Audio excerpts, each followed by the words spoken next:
Hi, everybody. I'm Mark Saluke with Radiant Health. Among other things, I'm the guy that gets to talk after Al Unser Jr. today. So no pressure there at all, right? So, wow, a lot of people here today. What a great turnout. Thank you, everyone, for being here.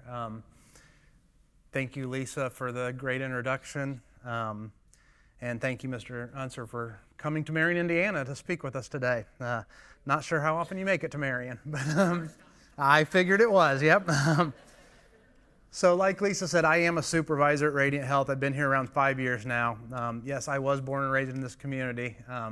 Looking out in this room today, I see some other people that were born and raised in this community that some of us were even kids together around the same time. So I don't need to guess how much you guys love this community, that you're still here, you know.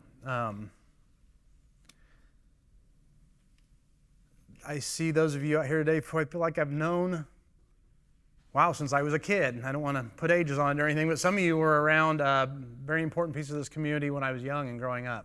And you're important to me as well, because I'm up here today, yes, because I love this community. And I also share some similarities with Mr. Unser.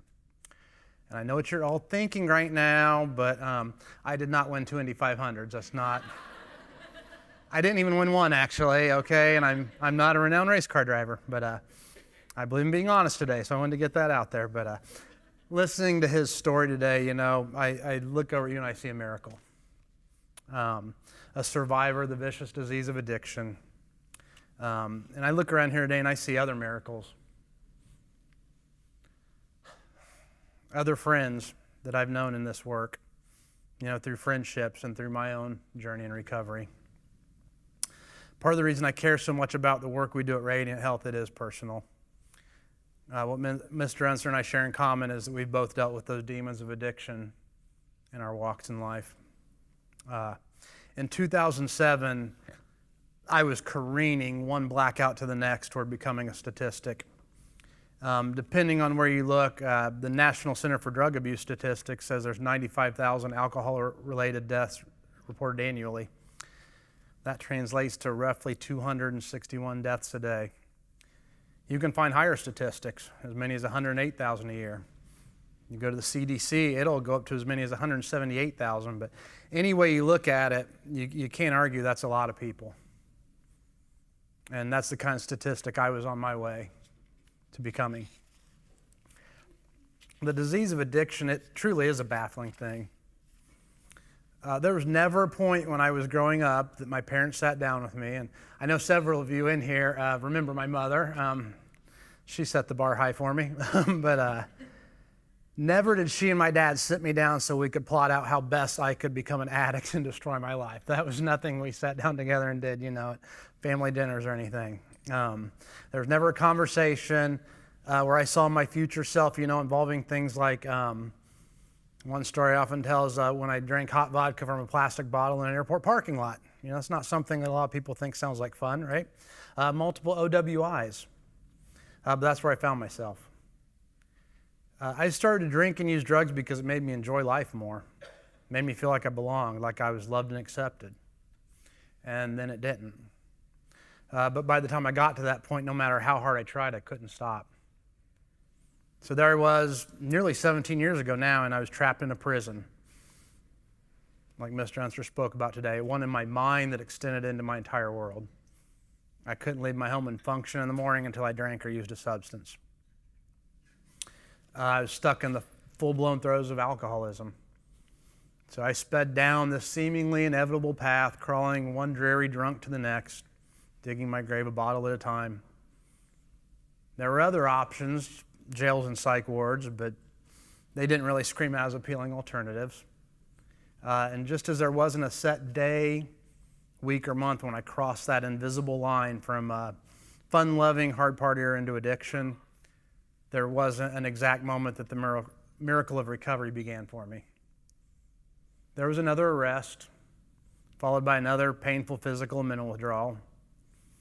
There was the point where I poured several half-empty plastic bottles of vodka into my kitchen sink, watching what I thought was my will to live spill down the drain, promising myself once again this was the last time I'd feel this way. Somewhere in the blur of those early painful snippets of my sobriety, as I began to believe there might be a better way, I began to build a support system in the recovery community. Then there was also this dog. That dog, only about a year old at the beginning of my sobriety, in the beginning of my journey in recovery, led me to write a book like Lisa talked about. A book that ties together threads of addiction, pets, and spirituality. One that I hope to publish later this year. I'm telling you that because that's how much I care about recovery today. And I want other people to know about my journey.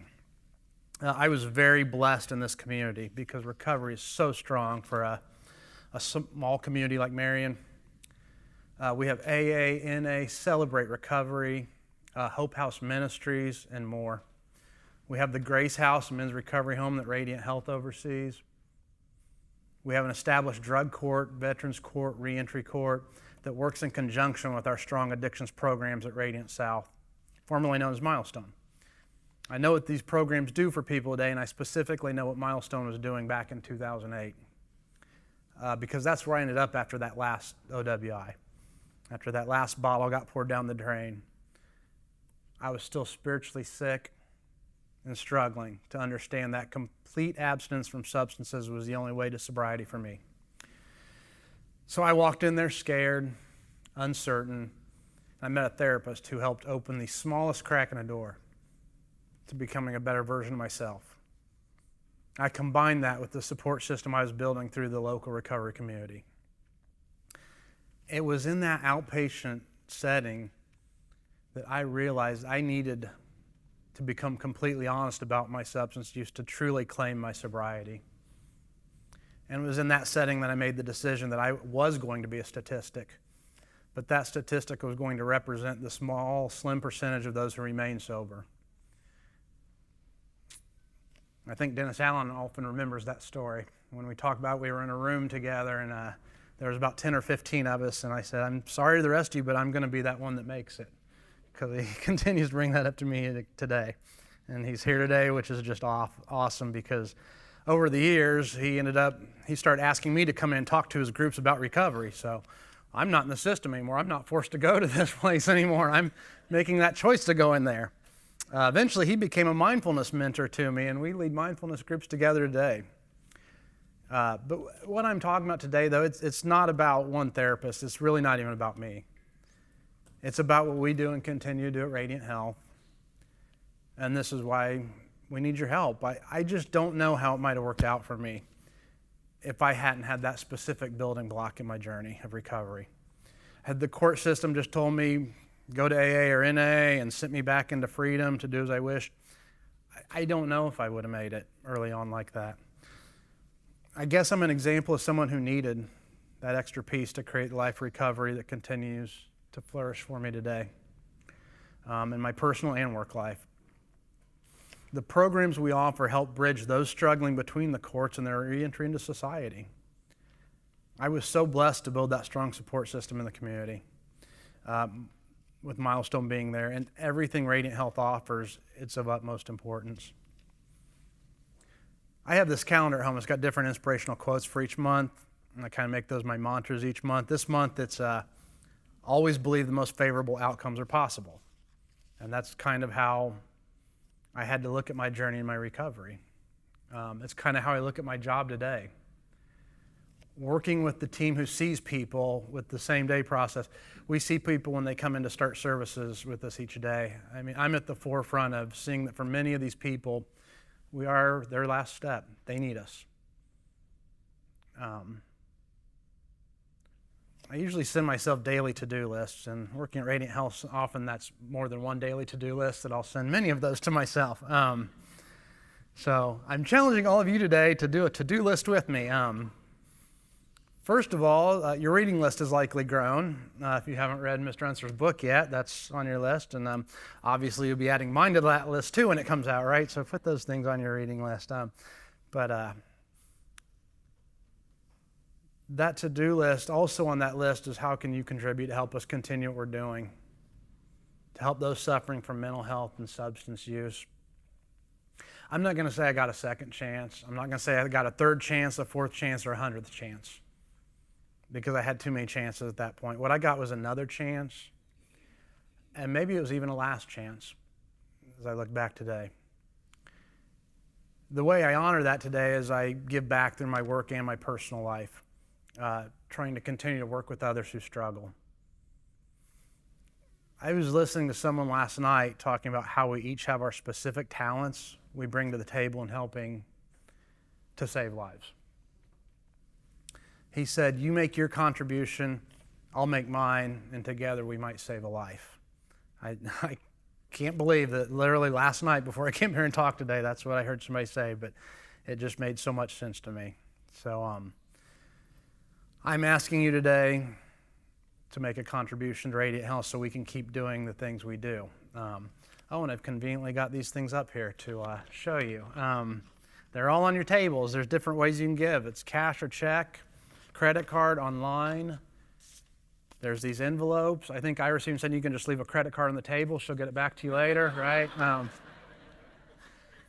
But there's what you're doing with that contribution today is allowing us, when I think about my story,